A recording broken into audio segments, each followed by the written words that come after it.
Ladies and gentlemen, welcome to Development Discourse, where we ideate for Africa's development. My name is Patrick Okigbo, founding partner at Nextier. Nextier is a multi-competency advisory firm that's really focused on trying to address Africa's complex development challenges. Now, unraveling Nigeria's development challenges is like peeling an onions, or maybe navigating a very complex maze. Several scholars have attempted to unpack the core reason or reasons why a country so endowed with human and natural resources, devoid of many natural disasters, is still unable to sustain development for its people.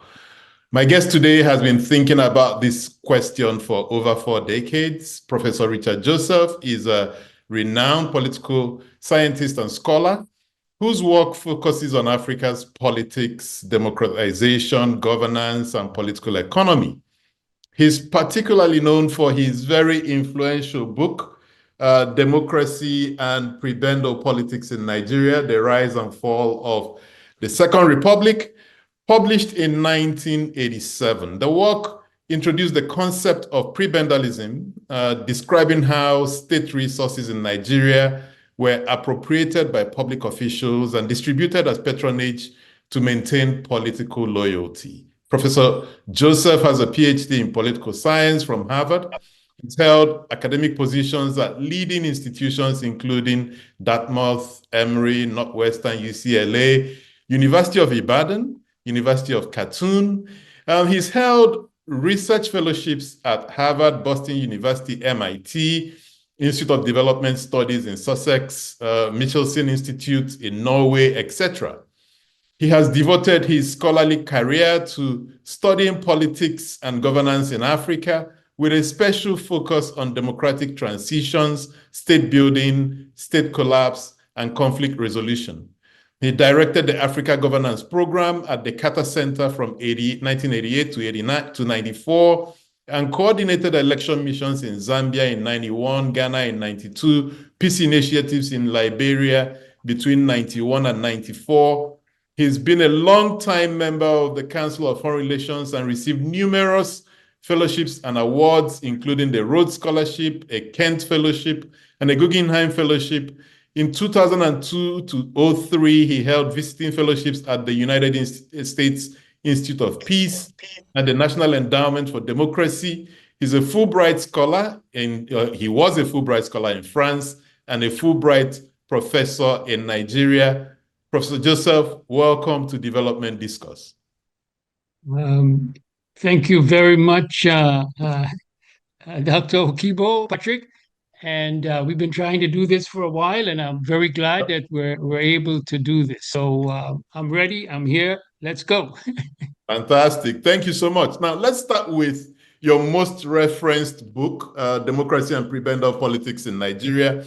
Can you briefly define for us the term Prebendalism and how you came to it? Okay, thank you very much. Well, one correction, my graduate degrees, including my doctorate, was from Oxford, not from that other institution across the way, Harvard. Okay, but anyway, thank you very much. Okay, Prebendalism. How did that happen? It really happened in Nigeria, and that concept, that analysis should be looked upon as a homegrown. I mean, I was very much part of what was going on in Nigeria, teaching in Nigeria, meeting with politicians, all the rest. So what happened was, and we have to take a step back to a year earlier, in 1977, and you're aware of this. When I was on leave after my first year in Nigeria, I arrived in 1976, very much immersed in the whole transition to the Second Republic. And that summer in Oxford, I tried to figure out what was going on in Nigeria.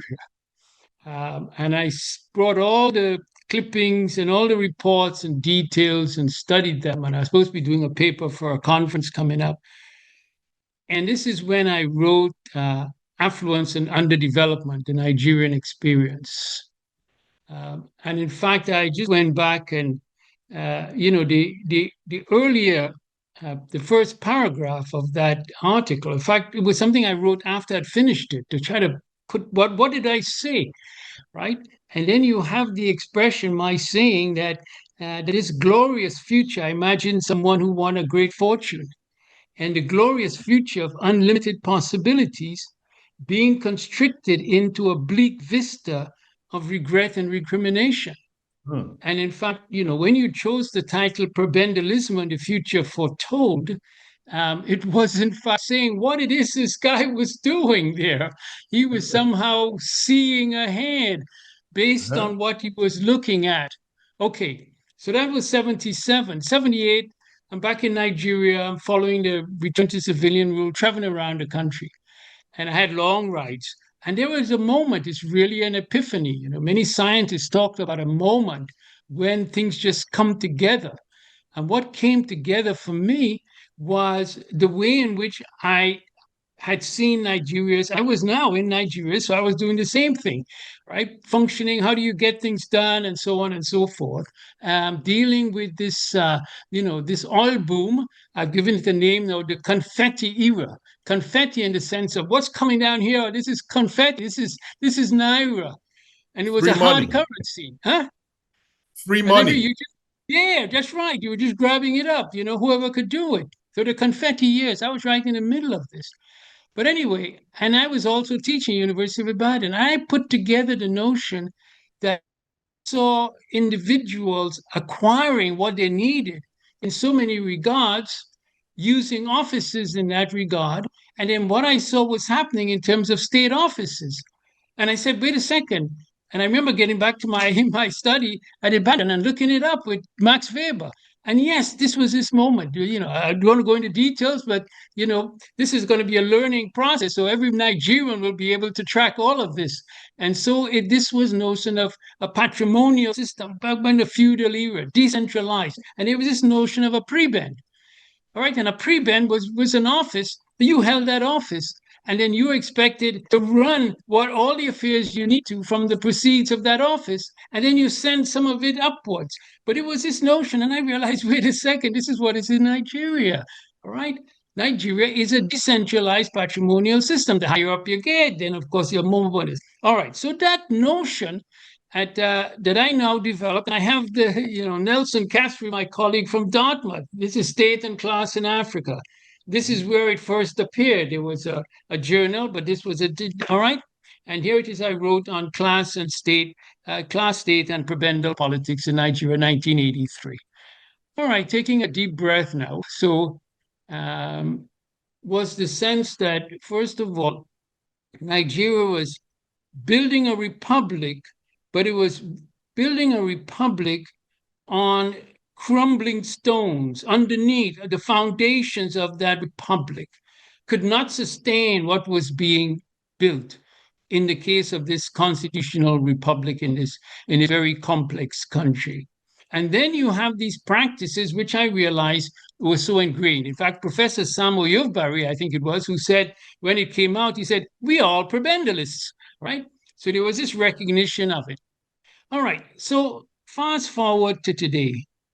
And, next year, you document the situation in Nigeria, right? And all of the trials. The last one I saw, terror, I mean, all of the insecurities, and we know the poverty and so on. We're aware of all of that has happened. But let me point out a few things from 2024. So really moving forward to 2024, which is where we are. And now I have a book here, just came out. I just got my copy, From Reversal to Fortune to Economic Resurgence, right? And this is by Professors Oyelaran, Oyeyinka, and Abejime. All right, I wrote a blurb for that. And what is that book about? It's really about what I call the grand divergence. The grand divergence. There is a grand divergence, and here it is. We've known the story of what happened in the Asian countries and what happened in the African countries, especially the West African countries, which was seen as more well endowed, their prospects much greater.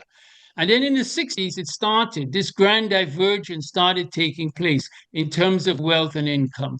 And on the other hand, slow growth, stagnation, and then poverty. And just multiplying that now. So here we are, 4 decades or so plus down the road, all right, from this recognition. But also, what also happened in 2024, all right? We had a Professor Acemoglu, Robinson, and Johnson getting a Nobel Prize. And the Nobel Prize is for explaining what, in fact, we had already come to understand in Nigeria and other countries, but they used data sets and was able to show it.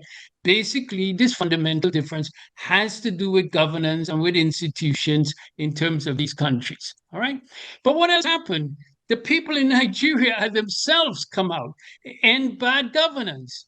Right? There was this recognition now that there is something very fundamental here. It has moved from academia, basically, literally onto the streets of Nigeria. Right? And so this is where we are. So what else is happening in 2024? 2024 is, what are we going to do about it? I quickly looked and see what the scholars had written, right, in economic resurgence, right? And I looked at their recommendations, went to their conclusion. What did they call for in their conclusion? They said, well, look at the Asian countries. They invested in education and in learning. And all the steps of that process was very fundamental. That's the first point they made. The second point, that is related to that, human capital, building human capital. The third point, physical capital. And in their fourth point is transformative leadership. Well, I mean, they tried their best. But, we've known that, right? And one of the things that they admit to, in fact, I was reading, by the way, The Economist has a special issue in September, and it talks about the end of the road. And what is the end of the road? The end of the road in terms of catch-up growth. Because at the start of this century, there was a sense of catch-up. Countries were catching up. But after a decade of that process, around 2014, this stopped happening. And the poorer countries now, there's a divergence in terms of what's happening in the global economy. Nigeria is really smack in the middle of that process, all right? Because in terms of the poverty and in terms of the slow growth, and then it's reflected in the currency and so many other areas, all right? All right, so myself, where I come in here now? I come in here where I started as an educator, and this is where it is. And I use Arthur Ashe notion, start where you are, use what you have, do what you can. And I hope Nigerians will themselves start. They might even start creating songs to that Arthur Ashe notion. This is what we have to do. Now, I am doing it myself because we have at the Nigerian Institute of International Affairs, by the way, where the Nigerian edition of Prebendal Politics was launched in 1991. All right. So there is something called the Richard Joseph Collection. And so there was a set of books, instructional materials that arrived. Professor Egosa Osage, who's the Director General, right, one of my former students, and we're creating that, right? And we have to start where we are, use what we have. Right now, where do I end up in this? I'll end up with who I have been all my life, and this journey you'll see it replicated in so much things. Right? Is yes, we can do things and we have to analyze, but what can we do? And I believe, and I'm still here. I really believe, and hear this, that first of all, we must do something to reverse the situation, really starting in Nigeria. And the second one is we have all the resources that we need to bring about that reversal, to begin rewriting that future, as you point out. And we can talk about it. I'll stop there. Excellent intro. And I know we're urging, eager to jump forward to present day, but I want to go back. I want to go back to 79, 80. I want to go back to at the point where the Great Divergence started happening. When countries like Singapore made certain choices, to move in a particular direction. Even countries in Africa like Botswana, made the same choices to move in a different direction. As you think back to the key actors you were engaging with at the time, the political and economic currents at the time, how come we made the wrong choices? How come we just got drunk on the free money. We couldn't lay down the right roots. We allowed Prebendalism and many of these issues to be the dominant forces that took hold instead of a focus on development, putting down the right roots. I think we need to understand that before we can move forward. Okay, so Nigeria was blessed with superb economists. I knew them well, all right, in my faculties, in government, advisors, the whole realm. Nigeria had, really the top globally and so on, right? So it's not that they were well versed in all of that. But when you ask me what were they missing, Frank Sutton, long career, he's a social scientist, right, in the Ford Foundation Social Science Research Council in the US. I read an article about him not long ago, and he talked about, we were so involved in these new states in Africa coming into being, the transition from colonial systems, right, to the independence government. But he said, but there's something we didn't take into consideration, namely going from let us say, the British system, because we're more familiar with that, all right, to this meant that those governments were going to be connected with their societies in a way that the colonial powers were not, right? They were coming in, but those who were coming in were bringing society with them, if you could think of it in this way, right? Mm-hmm. And so with my work, this is why my work on political economy then moved political sociology.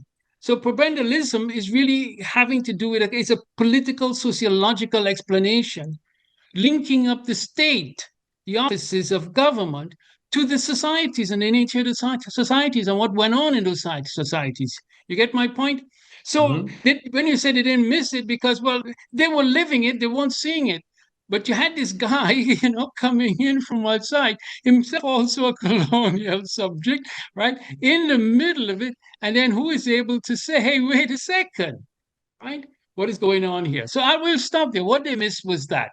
But in other countries, when those professors I just mentioned, when they talked about transformative leadership, is when they realized we can't have society move into the state.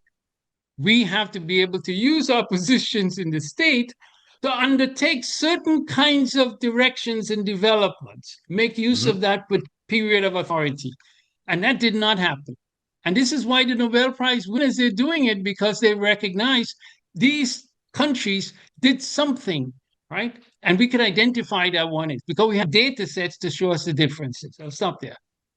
I mean, we can talk about Acemoglu, Robinson, and Johnson and their work on institutions, and I love it. I love their works. I love the book. I love the essays they've written. But it takes a bit of a slant on this path dependency. That what happened in your history determines the kinds of institutions that you're able to create, and it's almost like that destiny is reality. It's what's happened in the past determines what you're going to become. I tend to disagree with that. I think that there is human agency. I think that Singapore could have gone one way or the other, yes, although they had their history, etc. Botswana, small country, but it was also human agency that got them to where they are today, and so forth. So what I'm really, and I guess that's at the heart of the entire development discourse series. What I'm really trying to understand is we get to a point, we've got educated leaders, right, some of them with good character, some not so good, but not worse than the average human being. And we make certain choices. Is it our culture? Is it the people? Okay, so we're also living it today. We're in 2024. Right. What are we not doing today that 40 years from today, some guy is going to have his own version of development discourse and they'll be having this chat? What are they going to say differently? What are the things we need to do today that we're not doing that should set us on a different path? Okay, a lot of questions here from you, Patrick. Let me take a few. No. So I don't accept this path dependency approach, right? I don't believe, your history there is going to be your destiny, all right? And that is a point of leadership. to come in at that particular point and be able to do so. The countries you mentioned, Botswana, I think there are countries in right now. I mean, Cote d'Ivoire, they have elections coming up, the things and so on. I mean, there are certain countries I could see moving off. Zambia's got new leadership. I can see a number of countries in Africa moving, in different directions. And I could also see Nigeria being able to do so. Now, go back to a word you said about complexity. You use that, but China says too, and so is India. So that's not an excuse for not doing what you need to do. Now, when the analysis first came in, Patrick Utomi, he's the one who laid claim that I'm the first one who called attention to Richard Joe's notion of prebendalism, right? So many people are claiming. I even picked up, President Obasanjo's book, Constitution for Nigerian Development, published in 1989. And I come across a page where he's talking about prebendalism. I didn't realize that he had gone and absorbed it to that extent, okay? So what happened then, like I said, was a failure to be aware, right? That all of this seeming manna from heaven, all this oil wealth, that wealth doesn't, in fact, doesn't lead inevitably. You can pull documents out of that period. People saying, we're not going to have any problems going forward in terms of the flows, not realizing that, in fact, that wealth, that natural wealth that is coming in, has to be transformed into developmental resources. And there's certain paths in which to do that. And that's what we're able to see. That did not happen in Nigeria, right? To the large part. And it keeps replicating itself. As you know, I was a strong believer in the democratic process and democratization, right? And I was even, very much had very much in the forefront of those kinds of issues. But I realized that, democracy in itself is not going to deliver development. That's one thing we can recognize now. It's not going to automatically deliver. In fact, there are even some features here where you have Professor Jibrin Ibrahim, very important piece. He said, we have these elections, but how do people get to be candidates? They get there because they have their Oga, they have their patron, right? And so you're electing this particular person, and then that particular person is dependent on this patron. And so you think that this person is not going to be representing you, when in fact he is so structurally linked to it. All right. So all of these things. But Patrick, here's my point though. We know everything. I want everything that I have learned, everything that I have written, even to be made available to Nigerians coming up, that they should have access to this, and that they should be able themselves to go through this process and say, all right, this didn't work, this didn't go in that way. And let me give you an example, a specific example of Ghana, just to get out of Nigeria for a second, where students, in the university there, they're studying and they're learning about, imperialism did this, colonialism did this. But meanwhile, they're dealing some of the realities. And then but wait a second, they're talking about that port system and that bridge that was built by so-and-so. And so there's a sense of, there's this discordance. What didn't happen, right? And I'm saying that today, for them to be, and this is where we have to engage, President Faye of Senegal saying, look, our young people need answers to keep them from being thrown into permanent despair, right? James Mwangi had a talk recently, at Africa in the World. He said, this is going to be our focus. We've got to get dignified lives for our children, for our young people growing up, right? Otherwise, they're just going to feel this, this explosive discontent. So I'm saying that now is a moment that we have, this got to be an all of society engagement into this process. We all, if I were there, I'd be locked into these same processes myself, right? All of it. But not only that, let us deal, I call myself a global African. I was born into global Africa in Trinidad, and I have been there, right? And now when we think of global Africa, the resources of global Africa, it's really immense, intellectual resources and so on.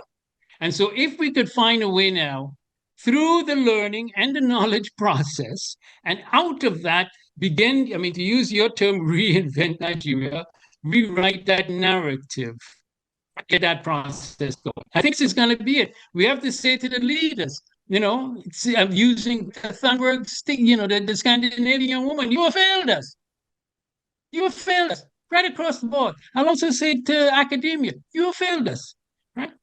And now the opportunity is all right. We have to work in a way in which we use all that knowledge and learning and lessons to start rewriting all of these basic. It's almost like rewriting code. Mhm. And I'm going to get to that reimagining Nigeria in a second. But I wonder, Yes. in your reflections, almost 40 years after the book, actually more than 40 years after the book, um, you know, how has prebendalism evolved for you? As you watch Nigeria, as you watch other African countries, has your thinking evolved in any way? And if yes, what is that? Well, first of all, um, yes, I am aware that um, how I have to put it this way is real personal responsibility. I was reading about Esther Duflo, who is another Nobel-winning economist, Mhm. and Anthony Kenny and others who are really saying there's no longer this is not an era for grand theorizing theories to in terms of development, right? They're coming at it differently. That's the flow coming talking about small interventions. I think about the healthcare field, the public health, right? We know with malaria, we know with bed nets, we know with guinea worm, straining for things, with childhood diarrhea, rehydration packets. We can start thinking, but while we're doing that, we're also doing that in a context of saying, and again, bringing in Fukuyama's notion about institutions. Institutions are fundamental, but where do institutions come from? All right. And if we don't have them, well, then how do we rebuild them? How do we make it? So I could see a forum. I want to have, Patrick Okigbo and his colleagues at Nextier talk to us about building an institution, right? I want to bring Dele Olojide, Africa in the World, to talk about it. I want to bring Patrick Awuwa of Ashesi University to talk about it.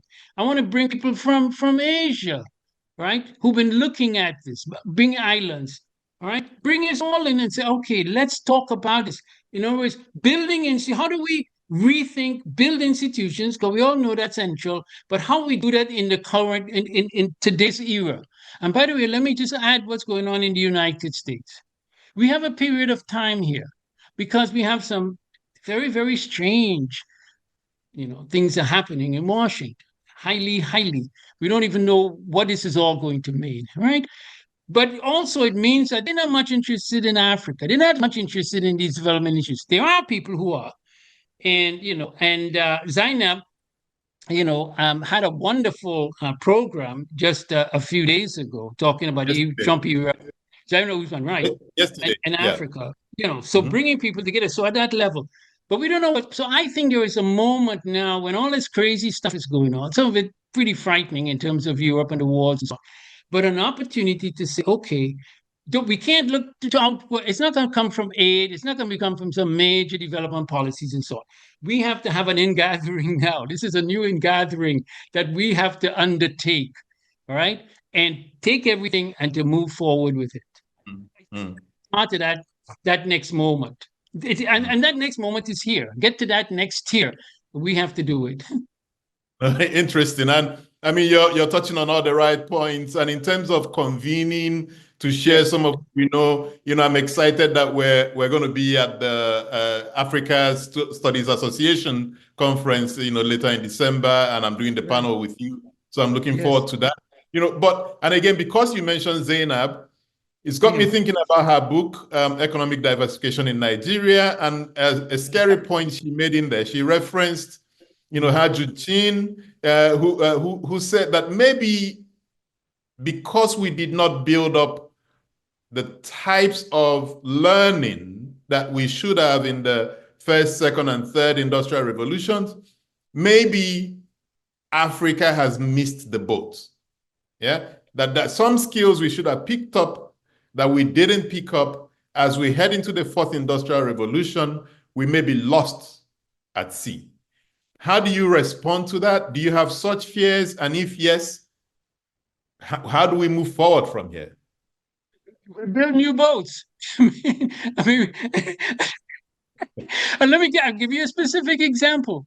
Right, in February 2016, I gave the inaugural address at the Ibadan School of Government and Public Policy. And Yeah. after it finished, I noticed upper school children in their uniforms. So I left all the big, all guys and so on around me, and I headed straight for these students. And I started, talking to them. And you know what the teacher said to me as I got in a conversation because she was listening to my lecture? She said, Prof, do you know about mechanism? I said, mechanism? Of course I know about mechanism. No, no, no. Do you know about mechanism in our schooling? I said, no, what is it? And then she explained to me, all right, about what students have to do in order to get the teachers to do what the teacher is supposed to be doing. Right? I mean, and I'm sitting there. Now, it turns out there was a photograph token. There was one of the young students there, got into some family troubles and so on, reached out to me. And I said, that's okay. I'll help you. I mean, you're a Nigerian, so you gotta behave like a Nigerian, right? You help your people who find your young people who find into trouble, right? All right. And guess what? So I helped her. She was able to graduate from Bells University. And yes, you heard about it. All right, she's now an intern at the Nigerian, Institute of International Affairs, and she's working on that library. All right. Now she is part of the building of that boat. We just build new boats, right? We construct it. And talking to somebody who's born in an island country, and so I'm very much familiar with the building of boats and taking them, ashore to go and we could even use that. Go get fish, get the right boats. Thank you. Yeah. Okay. I mean, this is good. Now let's look a little bit into the future, right? And it's interesting that you talked about Trump and the event Right. Zainab had yesterday, at the Carnegie Center. And what's the view on what Trump means for Africa and for Nigeria? Well, I listened to that program, and then I also listened to a Council on Foreign Relations program dealing again with basically Trump and the world, right? Because so there's this process now, some real serious thinking, going behind all the rhetoric and so on of the campaigns, getting down to the brass tacks and so on. So Trump's fundamental lack of interest in Africa. He has some rather disparaging things to say about Africa, but Nelson Mandela is a nice guy. That's sort of Trumpian level of thinking, right? But I really feel that sometimes, inattention could be a good thing, right? Because it means you're, thrown onto your own resources. Nobody is coming here, right? I've been part of that process, as you know, in so many regards. I think we are a lot smarter, far smarter, and having to depend on these handouts and and get all of it. We know the whole story, having to do with aid and development, and even that is dropping anyway. Bilateral aid. These countries are dealing with their own problems. They got these wars and all the rest. So I think this moment of once again self-reliance. And by the way, let me just put in a word for my major country, because this conversation has never taken place with regard to where I did my basic doctoral work, Cameroon. All right. And the study I did that. But you had the Cameroon France Historical Commission met last year to find out what happened in Cameroon. And then they contacted me because you did this fundamental research, right? But because of the nature of Cameroon, the very authoritarian system that you have in Cameroon all this time, well, I came to Nigeria because this is where I could work as a teacher and all the rest. So, but let me just mention that. But because we bring it back into the occasion, all right, Cameroon is going to return to the fold, no question. All right, so getting back to Trump. So this period, because I'm a strong believer in agency, I'll be self-reliance and self-determination. I am, Professor Osage refers to the Richard Joseph Collection as a legacy project.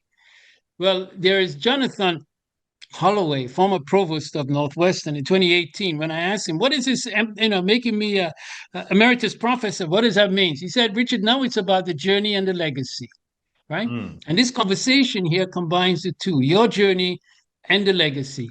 And I really realize now I really have to focus on that, right? I want, everyone to be able to know, Richard Joseph, his journey and his legacy is ours. He's one of us. He Mm. came out of, our situation. Okay.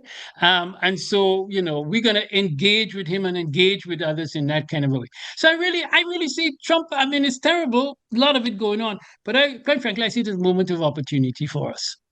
Really more Exactly. because, all right, we don't have any saviors Mhm. there.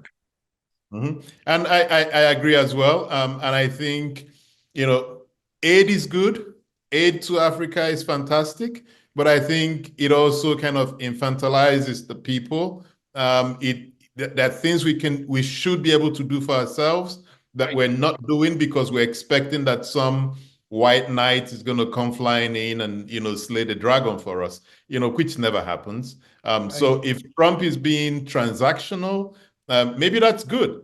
So, countries that can trade with America will trade with America, and if he shuts it down, then you've got to look somewhere else. Isn't that what China did, to find their Yeah. way around? So maybe Right. this And is, so certainly, let me two quick things. One, Donald Trump met with President Buhari when he first came in. They engineered that. yeah, And yeah, Trump was in that meeting. And then Trump came out of the meeting and he couldn't understand. You all made so much thing, I must meet this guy. And then he met this guy and he's in his transactional mode, namely, okay, what do you want? What do you want to do? Right. And then I come out. I don't have anything to say based on that. Okay. But just come back to me. The second thing also in Washington, I was appointed to Brookings some years ago. And I said, okay, this is an opportunity. And so I came up with a prop project. I call it accelerating the creation of enterprise societies. And I thought that and I put these ideas together. Our people are enterprising. Let's just find ways that we can accelerate that. That's over a decade ago.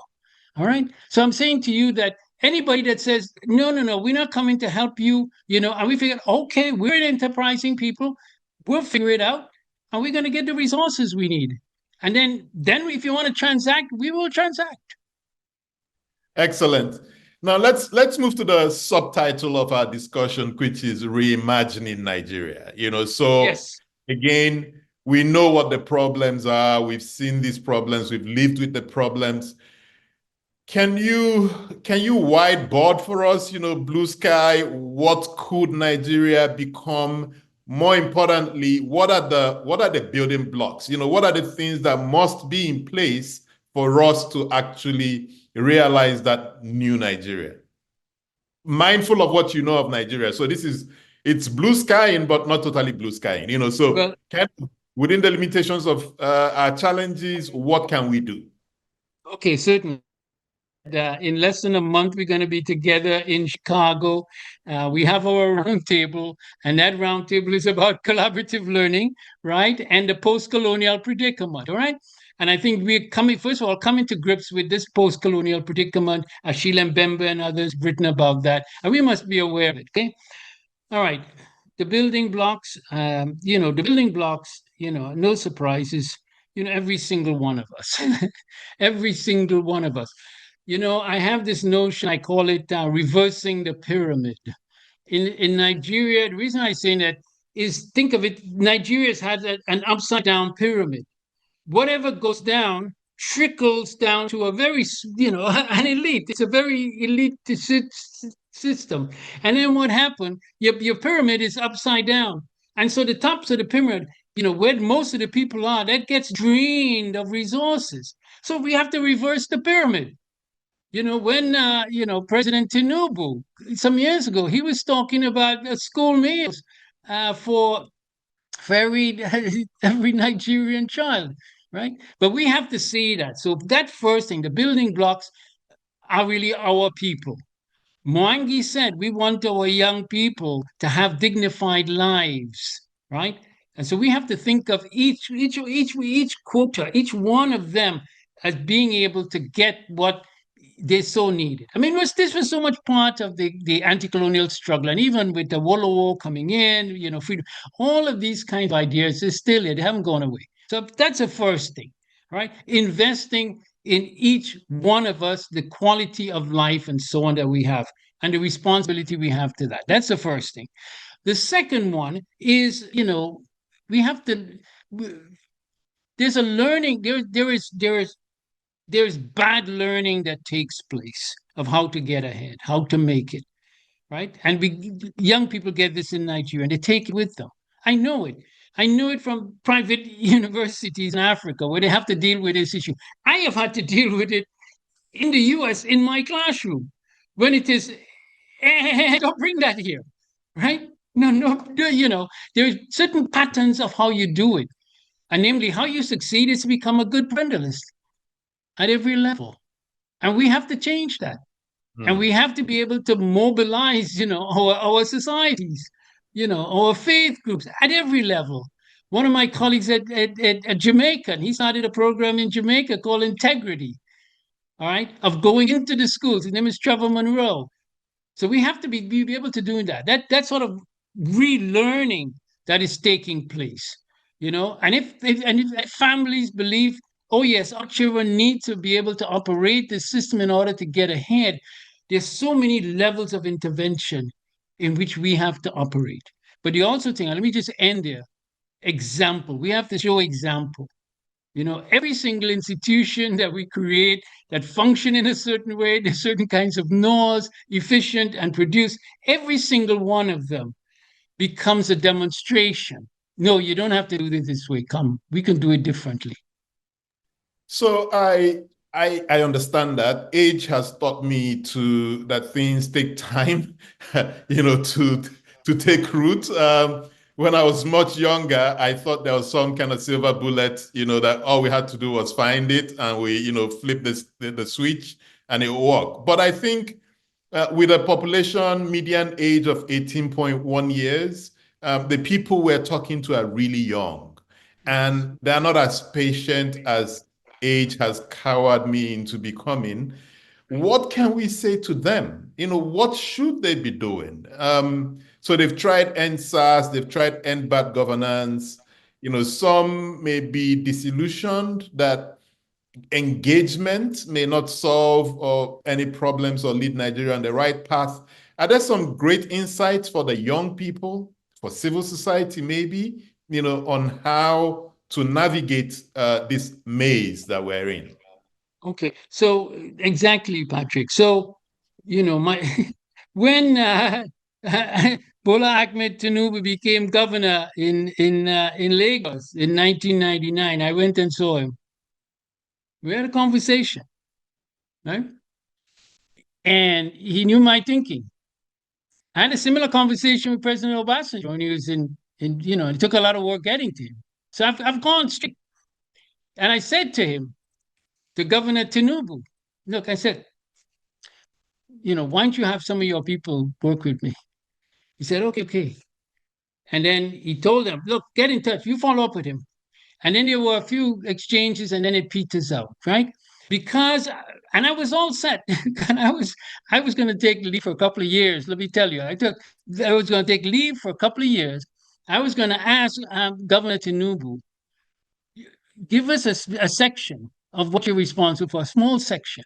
And then I was going to put together a team of people to come in and work and let us see what we can do. We need a sort of demonstration project, just like you do in agriculture. Right? The same way I think we could start thinking creatively. Right? We can think of having, workshops. And these workshops now are really, we don't need blah, blah anymore. We've had enough blah, blah, right? We want to have workshops to say, this is the way things are done. We know it doesn't produce results. We have our people overseas who go. I give a talk in Ghana on this every subject about how they go, and then they succeed, as you know. How people succeed immensely well in those contexts, right? What we have to do is be able to just start that process saying, come in now. I think I was hearing a program talking about, Jack Gowon and his Unity schools. I don't know what became of that. But we have to start off with these workshops now of rethinking, reimagining, and then even going on to say, all right, how about some demonstrations, some demonstration projects, taking it on. There could be a school and say, no, you don't need mechanism. All of these kids are entitled to an education. They come in and, just going in, coming up with performance metrics but actually doing it in a very open way, participatory way. And quite frankly, I feel about, if I talk about a bit of passion, you're talking to somebody here who came to age, right, in the independence movement in Trinidad, who took part in the civil rights movement in the US, who took part in terms of anti-apartheid movements. I have seen what it's like to really take part and engage, and what young people can be done if given the opportunity. Exactly, exactly. And so in your work, have you Yeah. seen any countries like ours that started out with this type of prebendalism or some nature of patrimonialism or new patrimonialism that has also evolved over time to become a country that works, that really works for the people? If yes, what were some of the elements that were in place that enabled for that transition to happen? So this question, Patrick, is a question I would like to see posed. In other words, I've been asked this question. I would like to see this question posed. We talk about collaborative learning and be able, because we can bring it. I have one of my colleagues in sociology at Northwestern, all right, who studies this is islands of integrity and so on. I would like, her name is Monica Prasad. I would like to get them to say, all right, why don't you bring these conversations that have been taking place, and let us now talk about it in relation to Nigeria. We can do that, get it together. But to answer your question specifically, I would say, I always think about this. I think, you know, as Caribbean, I think of, all right, so why, Barbados? I mean, any one of our Caribbean islands. There's no accident that we have Mauritius and what they've been doing, right? These island nations able to, not the complexities. But I'm thinking of being able to reach out. You mentioned about Botswana, but Botswana had a small population. They had extraordinary leadership, okay? And then, so that leadership was able to really drive a different kind of a situation there, which is being called into tension. But in terms of a country that has been able, oh yeah, well, unfortunately, the only example that comes to mind is Rwanda. And I will not put my people through what Rwanda went through, right? Both in terms of the genocide and so on, and in terms of the kind of leadership and so on. No, no, no, no, no. You might need that to make the trains run on time, but I would settle for the trains running a bit slower, but doing it in a more democratic, open manner. But unfortunately, we don't. They used to talk about Ethiopia as a thing, and then that's fallen off the wagon, right? All of the others, and so I really feel we have to reinvent, to use that word. We have to reinvent this process, and then we have to reach out to what bits. It might be whole parts. What bits could we bring in, and also within our own country. We could look and see what kind of. I used to be so struck by these mega churches. I remember one time going on this mega church on the bound to Lagos, going off there, and I was walking, and it's like, where am I? Am I still in Nigeria? Right? That it's almost like like a satellite, something had come and landed, and people were functioning differently, doing things and everything else. So it can be done. We just have to just put our minds together and say, all right, let's figure this out. Even the churches, I mean, it's interesting that you introduced the churches, right? Yes. What role should the churches be playing? I mean, I'll be the first to acknowledge that they've done okay, so it seems like a double-edged sword, right? So the churches and the religious institutions, they've given people hope, that tomorrow is going to be better than today. Yeah. And maybe that's a way for Nigerians to keep striving.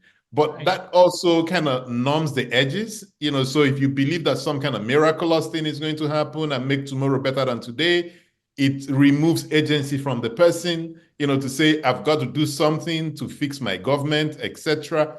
But we also need to call on the churches because they have kind of a control on the minds of their people to say, get them more involved. But if you do that, you're blurring the lines between the church and state. Where do you fall on the role the church should be playing in a country like Nigeria? And I say church to mean like the religious institutions. Exactly. Yeah. No, no, absolutely. The faith institutions, I think, are absolutely critical. In fact, I was reading something just last night that I'm going to be bringing into the story. It was from Carl Jung, but so on. But it's really about spirituality. right? And values, right? Mm. But I think there is, I think spirituality, is going to be important, and then it's manifesting in different relief systems. But let me tell you two specific things to show you where I'm saying we have to look around and see what there's a piece here, we get a piece there, piece there, piece there. Let me give you two pieces. I remember one time I was in Lagos. I can't remember what I was doing, but I went into a church. I guess walking around and so on. There's a church. I go in. I went upstairs. I'm sitting. I'm watching. Now I'm looking up, and then they after then they have the collection. Right. So the people they're going along, getting the collection, putting it down, and I was just watching this process now, and then to see the way in which they all gathered together, and then in a group they were going into the back room to count the money, walking in together, right? So they had created systems of transparency and accountability within that system. Now, just whatever they have to do, they have to deal with the fact that every Sunday or whenever people are putting in their months and everything else, they have to create systems of transparency, accountability, and efficiency there. Now, let me give you another example I have. And if any of my colleagues who are involved from the University of Ibadan or elsewhere, we had this research alliance to combat HIV/AIDS. I got a big grant from the Gates Foundation having HIV/AIDS prevention, and we put together in Nigeria. But what was very interesting for me was to see the way in which my colleagues now, among themselves, were coming up with systems. And let me give you a specific one. In terms of the funding, how do we get the funding out to different sites? Well, one of the things they did, have the people who will be involved, all of them open bank accounts. And once they open bank accounts, we can have the money transferred into their bank account. So it's not transmitted via so and so. I mean, I was just seeing, these creative ways of dealing with this, right? And you could just take that kind of a thinking, but make that into a movement. We need a movement in Nigeria, right? To take all of these things, put it in together, consciousness, and to share it. And then coming again of Nigeria. And I really felt this when I was in Nigeria studying. Nigeria could have been with the Second Republic, which was one of the most systematic attempts ever made to construct something like that. And from military, that's where I came in. I wasn't coming to study prebendalism and corruption. I was studying this amazing thing, right? And that would have gone off to the world, and Nigeria would have been the leader. When 1989 came along, and all in the rest of the world, instead of Nigeria being a model, Nigeria was dealing with President Ibrahim Maradona, Babangida, da da da da da. All right, and it was going nowhere. Okay, so I think that once we have to do is for people to really realize, something. Look, let us take responsibility what happened, and let us take responsibility for figuring our ways of going forward. And I'm going to open it up for audience participation. We've got the Q&A tab. If you've got a question, please type it in there. I'll probably properly attribute it to whomever it comes from. But I've got a few other questions I have for you, Professor Joseph. Right. One of them those is questions coming up on the chat box. Yeah, unfortunately, I can't look in the chat box, but I can. But that's okay. Go ahead. A lot of skepticism. Yeah, but you see, how do we fix the bureaucracy? So we see what's happening in America today. The parties will change. The new government will come in. It'll change all the political appointees. I think there are 4,000 of them. But the core of the bureaucracy would remain. But this bureaucracy has not always been this professional. Because we can remember, back in New York, the days of Bostweed and patronage politics, etc. And I've been trying to see in my study of economic history and politics, at what point did America make that switch? Yeah. And to see if there are parallels that we can learn from, especially for Nigeria and Africa. In your view, and I don't know in your studies if you've seen, what leads a country or a people to make that switch, knowing that we have, personal interest and, we're selfish and so on. But what is it that causes a country to make the switch? What are some of those factors in the hope that our audience will look out for them, and then we can get our government to make the switch at the right time? Okay, let me be very specific in my response here. Henry Beanon, former president of Northwestern University, who himself taught at the University of Ibadan, and he also taught in uh, in in in Kenya, and you no Tanzania, sorry, and then you have the the and he pointed out to me about how important the study of public administration was in Africa, right? The schools of public administration in terms of training the bureaucracy. I also, during my research, I established friendship with some very senior Nigerian bureaucrats who had served, right, under both military and civilian. And I'm not going to mention any names here, but I used to go in and have some very frank conversations about what happened. So they saw that transition, that really took place and understanding how it took place. Okay.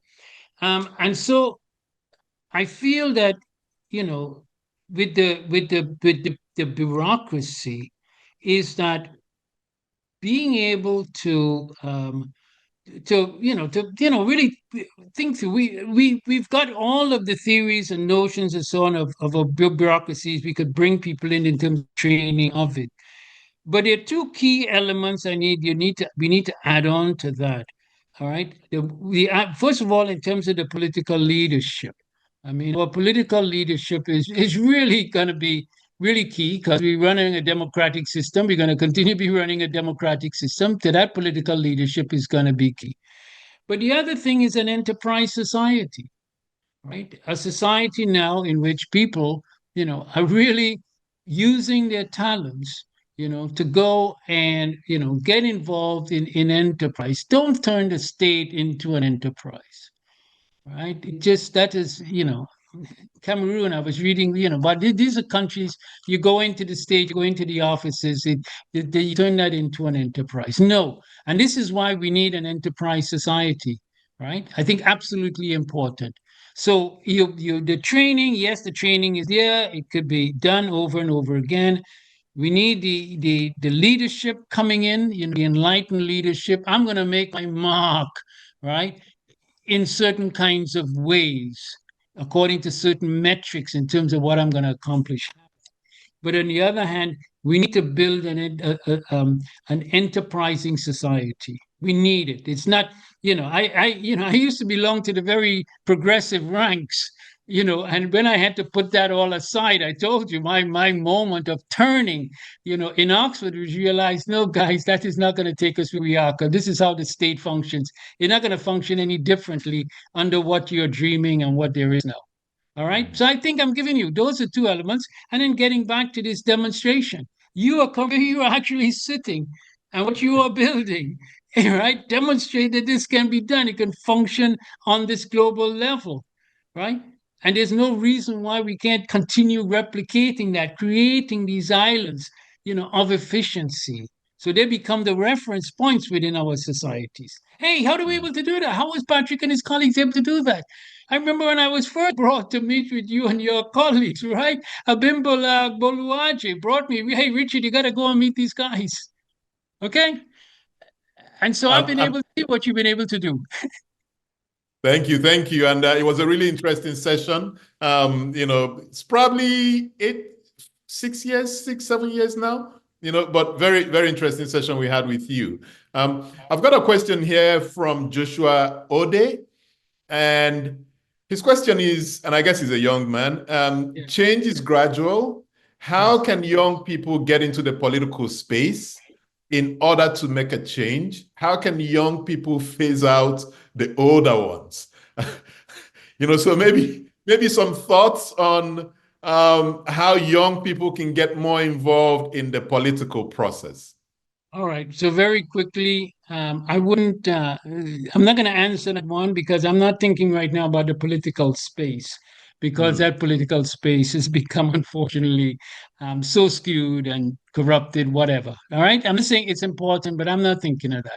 I want to see a different spaces, for our young people in terms of the institutional spaces, right? I want to see the spaces in terms of the enterprise.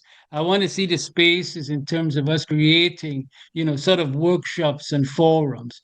I'm not going to sit here and sort of, say it's got to be done this way. But there's no question that, they can sit down and say, okay, let's talk about what kind of a units in our society. We have clubs, we have organizations. How can we make those units and those organizations, and we can actually have the young people now coming in? Now, I call it Arima Learning Center. I was born in Arima, Trinidad, and Arima stands for Africa Reimagined. So I want to have Arima Learning Centers.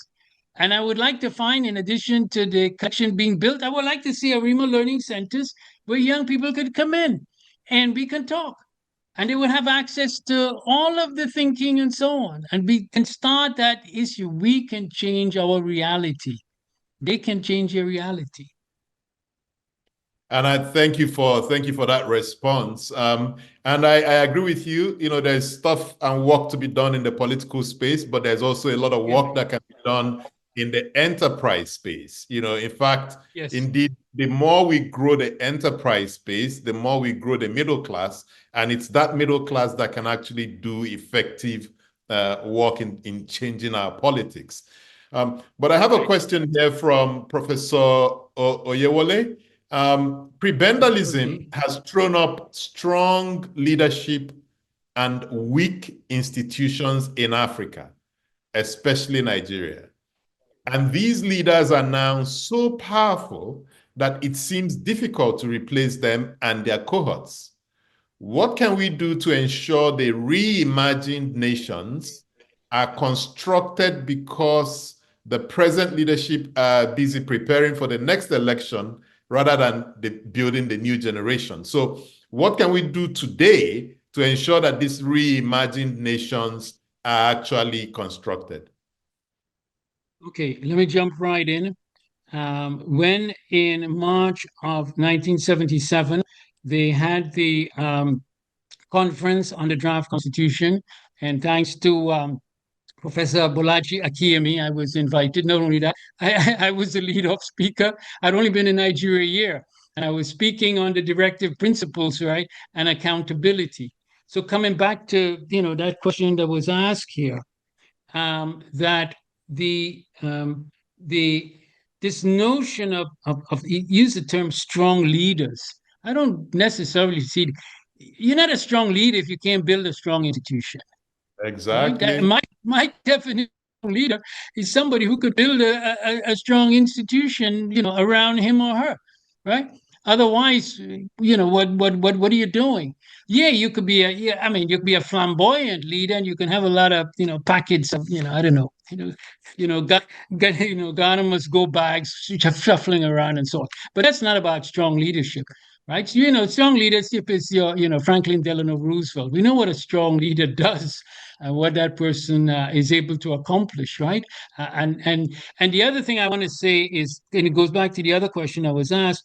We have learned over and over again, people could come into the so-called political space, get into the process, but then before long, they're no different than those who were there before, right? We're not, because you're not changing anything. Just because you bring new, fresh blood in, once they start rising according certain practices, well, then by the time they get up a certain position, as the French would say, c'est foutu. C'est trop tard. It's too late. You can't do anything. All right. So we have to start nurturing, and not only nurturing, but having a way that at every step of the way, from small level, small units to higher levels to small units, we have norms and practices that are emerging, right, being cultivated. And honoring. I've always thought that. In fact, one of the things I said in one of my earlier writings was, leaders. I think of leaders at all levels. They're leaders. And even the person asking the question can be a leader. Just like the young woman right now, who's at the Nigerian Institute of International Affairs. She and others of her generation can be leaders. Mm-hmm. Mm-hmm. Yeah. And another question here from Jesu Ferami Ayalande. Do you think a transition to an enterprise state should involve overhauls in the educational system or simply policies surrounding entrepreneurship? Without quality education, think in terms of scientific fields, can we actualize the enterprise goals? All right. So very quickly, along with my notion of access, accelerated creation of enterprise societies, I also had a notion which I called amplifying voices for institutional development. Right? Amplifying voices, I call, and I had an acronym. I always love acronyms, AVID. All right. So I want to get, all the voices that are needed, multiplying it. Now, the question is a very pertinent one. We want to be able to link up education and enterprise, education and enterprise. So the people who are they, and this is, and it really connects with that book that I read when they're talking about, about the Asian countries. Yes, they were educating, but not just in the formal sense. You have to do that. People must be literate. They must have literacy, but also in terms of the training and the skills that are necessary because it's a technological age, right? So just thinking of combining this enterprise and education. And there's no reason why this cannot be done in Nigeria. Education and enterprise, right? And and if I would even add ethics, you get these three here: teaching ethics, education, and enterprise. But and taking our educational structures and bringing that into the educational structure, starting at the lowest level, but making sure that that is going on at every stage going forward. Thank you. So I've got another question I scribbled down here, and there's a bit of a context to it, and it came out of the conference that was held in Nigeria on Prebendalism a few years ago. I was reading the book, and it's the concept of this conglomerate society. Early scholars emphasized tribalism and ethnic affiliations in their efforts to understand Africa's political economy. Ken Post and Michael Vickers' conglomerate society follows that same structure, where ethnicity or religion is given a higher position in unpacking an understanding of Africa. Is that truly the case? Is it really, and are we really focused that much on ethnicity and religion? Or is it that the politicians raise these issues when they're trying to win power, and because there are fewer resources that a lot more people are competing for? Because if you look at the daily interaction between Africans, I don't see that ethnicity or religion colors that relationship.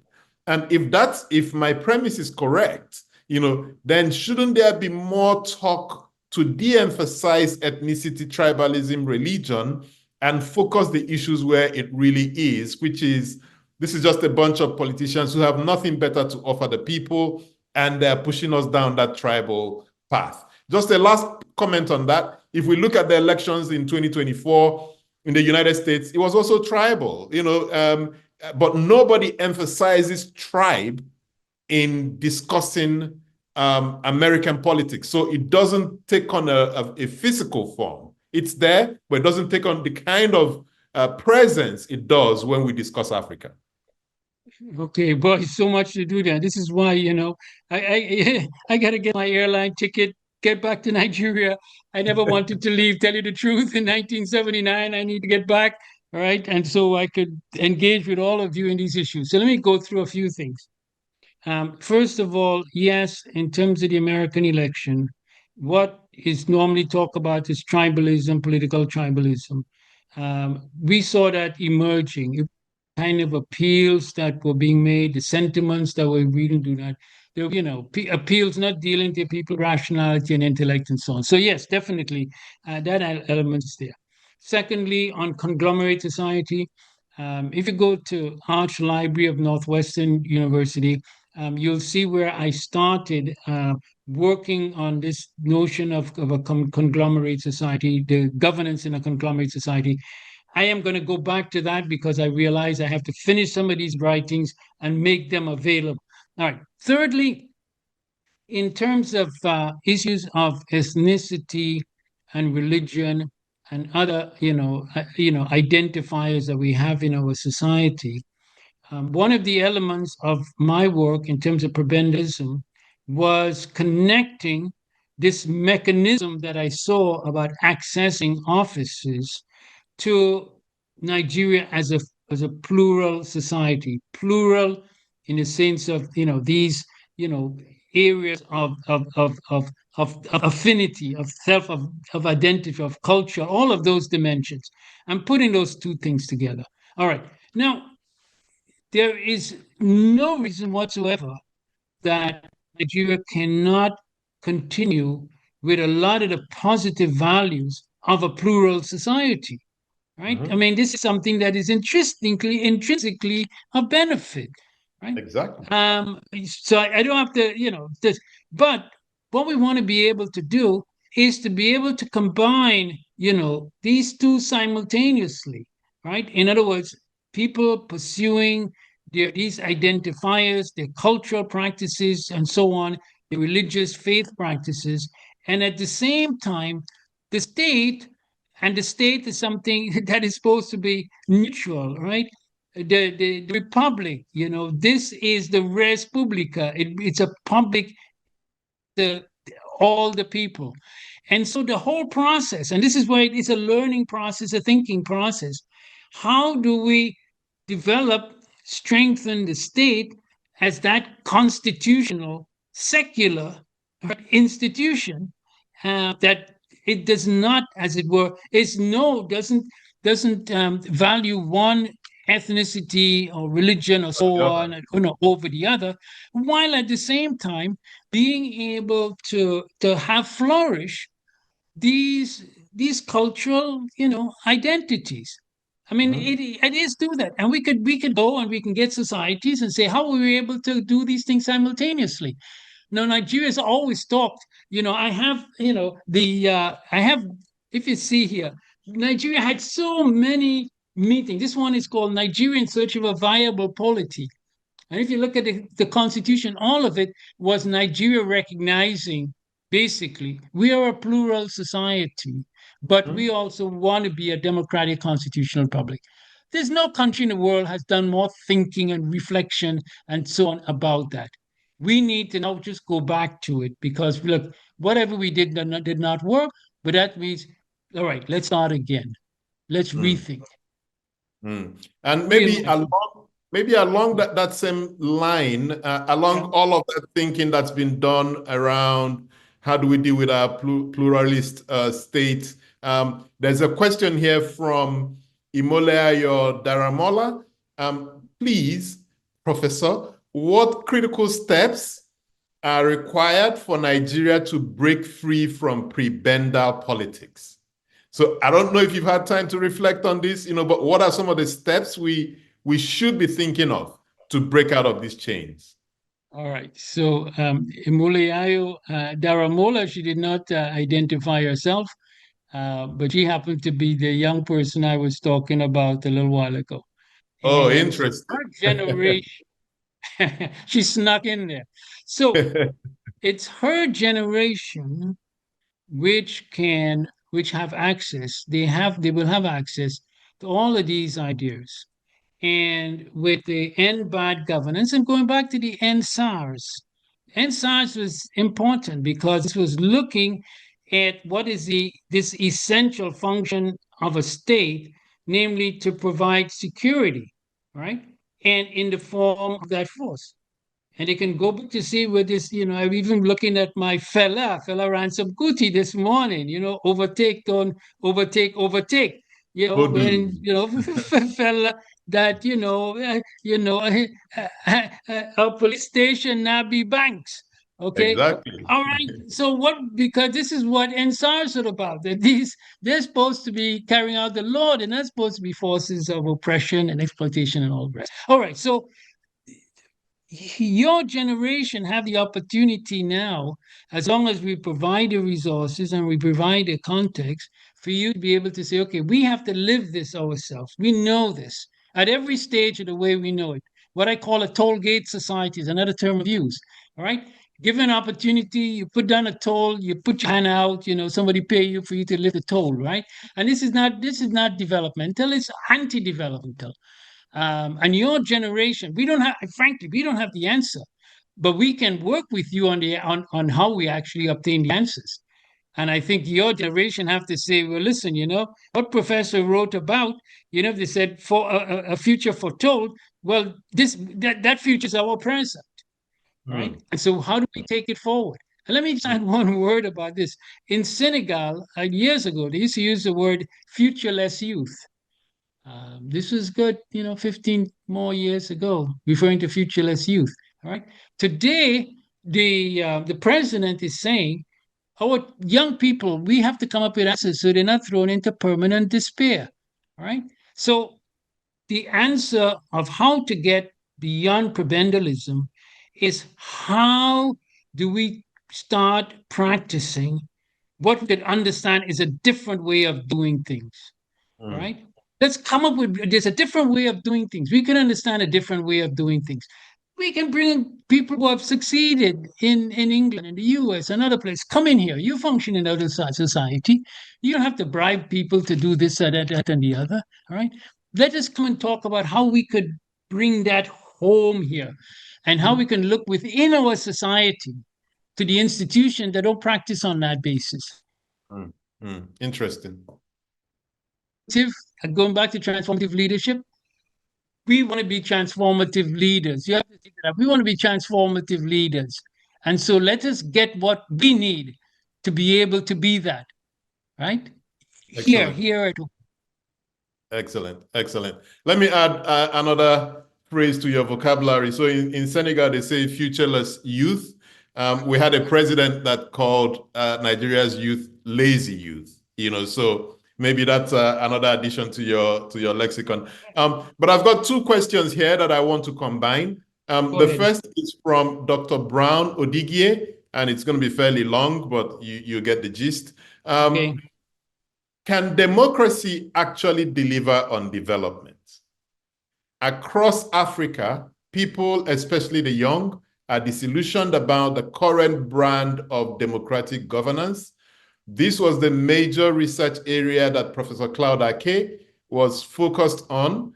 So, should Africa reimagine its own version of democracy? So that's a core question from her. And I want to merge that with a question from Joaquin Chukwuma Okafor, who says the Nigerian state has been prebendalized due to the dynamics and dominant interest of the political class that has captured Nigeria's political economy.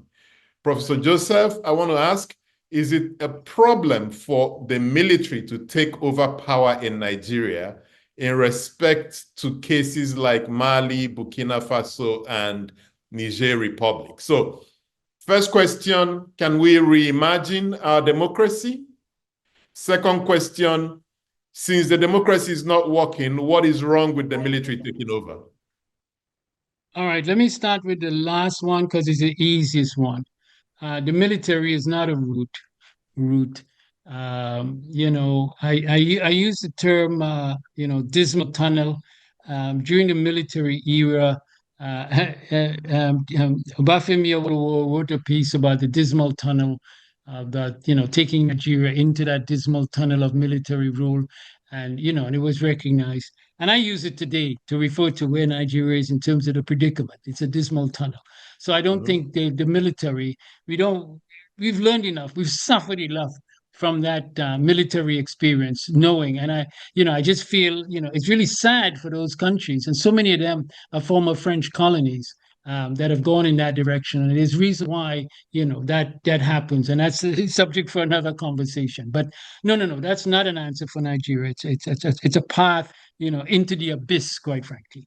All right. Now, on the first thing about democracy delivering, in the conclusion to Democracy and Prebendal Politics, I quoted someone, you could find it there, who had written in the newspapers at the time, and this was coming to the 1983 elections, and which was led to the collapse of the Second Republic. But he said, if I could find a government that could deliver, and he lists a whole number of social goods, education, health, and food, and so on. And if it's not democratic, my answer is, well, to hell with your democracy, right? Well, am a very, very strong believer, not only in what I call building social wealth of the people and so on, but I consider democracy one of the most fundamental social wealths. I am able to sit here, here in my home in Illinois, speaking to you, Patrick, and so on, and we're doing it, and everyone can listen to our conversation, but nobody is, interfering with our conversation and with it going out. I've lived this my own life. I've fought for it my own life. I've actually gone, I went to Mississippi. I left Oxford to go to Mississippi to fight against the system down there. So I've done this my whole life, and I really believe that the good life, right, involves a life free of autocracy and dictatorship and repression and all of the rest. All right, so I can argue that forever. So the idea now is for us making, and in fact, if you look at the first chapter of Democracy and Prebendalism, it is a democracy that works. That's the first chapter, because this is what I recognize. Not only building a democracy, but a democracy that works, right? And I edited a publication, Africa Demos, when I was at the Carter Center. And at Africa Demos, because it was that, how do we continue to enrich, nourish, right? Refurbish, you know, reimagine, reorganize our democracy. Going outside of that, no, no, no, no. That anybody telling you that is a false prophet, and it will lead you astray. We don't want to go there. And Prof, is there anyone, any scholar who's really doing interesting work on reimagining democracy in Nigeria, in Africa?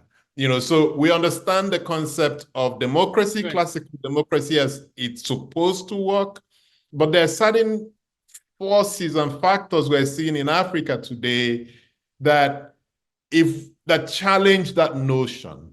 So I don't know if there's any scholar that you've come across who's really looking deeply into how democracy is evolving in Africa, and someone we need to pay attention to. I think we should be those scholars. So there's nobody that immediately pops up to my mind, but we can bring them all together. We have Professor Wale Adebanwi, we have Larry Diamond. I mean, we have everybody. We can bring them together. We could bring Olojide, Egoso Sagi, we have Funke Okome, who's on this call. We can bring them all together and say, we reimagine. That is, and we met in Oxford to talk about Reimagine Africa. I think we might move forward in the direction, Chris Fomunio at the Institute of Democratic Studies and so on. We can, National Democratic Institute. I think we can bring together that forum on reimagine democracy in Africa as a response to a lot of what's happening in these questions. Yes, I like that. And I think we should continue the Oxford conversation. There's some things that came out of that we should build on. I have a question from Professor Ukoha Ukiwo. Thanks for your great insight as usual. Would you agree that there is a link between prebendal democracy and consociationalism? Democracy, yes. Yeah. Kindly comment on the integrating and stabilizing aspects of prebendalism for keeping Nigeria together. Okay. All right. Those are big questions. And we've been there before in so many forums, those issues. Consociationalism, was an idea that emerged having to do with ways in which societies that are divided along these sectarian lines, how they could find ways. But unfortunately, some of the models of consociationalism, like Lebanon, have turned into catastrophes. So, so that theorization preceded my work. I was aware of it. And there could be elements of it. I think there are elements of it, in Nigeria. I think Nigeria, in some ways, talks about, ways in which they, geopolitical zones and so on. So we have consociational thinking that are already part of the Nigeria, modes of thinking. But let me, because I need to, bring my contribution, because I really feel like we're moving into the what next here. And the what next, and it's also what next for me. By the way, let me just say, when I read that Economist article, and it said that the end of the road, and it was the end of the road to certain strategies having to do with the catch up of economies, right?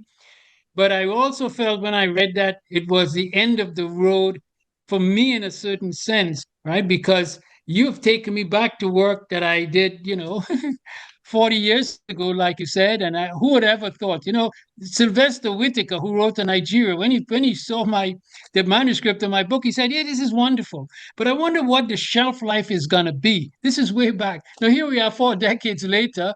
Whitaker has passed on and it's still alive. But I think the next step is going to be the kind of question that's been provoked for us trying to think of what is the context in which we can actually carry that to the next level. And also to think of the publications that could result. And I even have somebody who really imaged me and say, Richard, you have to start using social media. I don't use any social media. You need to start, and I can work with you because you have to be able to carry that conversation into this new form. And I'm going to be exploring that along with others. Fantastic. I have a question from Emeka Opara, and the way I see it, everyone seems to be waiting their turn to get their hands in the cookie jar, more or less. People seem to complain because neither they nor their family and friends are there or have access to power or the public vault. How do we begin to re-engineer the mindset of Nigerians to begin to move away from Prebendalism? Please share some ideas. Well, if you've been listening, we've been doing nothing else but that for the past almost 90 minutes. Maybe just to bring it together as we I know, but as we I will bring it together because it is right. It is there. I'm just telling you, one conversation I had came up. By the way, two people on me. Hafsat Abiola has really this idea about the need to redesign is somebody who has really influenced me over the years. But I remember being in a conversation with someone some years ago in Nigeria saying, and he said this, I have to get up to Abuja because I have to, find a way. And and all I understand was this cookie jar thinking, I have to get up there and I got to find a cookie jar and I got to get my hand in that cookie jar. Or other ways of thinking about it, we have the oil income and I need to get my own pipeline down into that so I can suck it. I mean, this kind of thinking is so, immersed in it, right? In many ways. So I think that this is why the reimagining Nigeria, the rewriting, the reinventing Nigeria is a project in which we all must realize, we have a vested interest in. And in fact, you can't look at anybody and say, all right, tell me what the answer is. Even tell me, Professor Joseph, what the answer is. You've been thinking about this for 4 decades plus. Richard Joseph, he doesn't have the answer.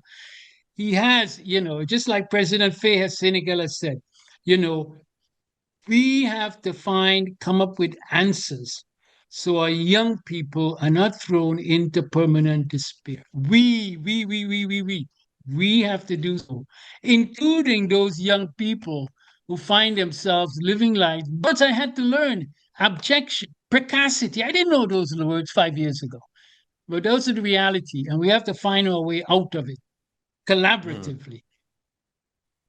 I have maybe one more question before we run out of time. It's from Tope Osai Tui. Do you think Nigeria would have developed much differently, that is, away from Prebendalism, if we did not have the massive rent-seeking opportunities that accrued from the discovery and extraction of oil and the associated policies, government taking over the commanding heights of the economy, so that we pursued as a result of the oil wealth? So basically, if we didn't win that lottery of having crude oil, could we have moved in a different path? Okay. All right. So 2 quick answers.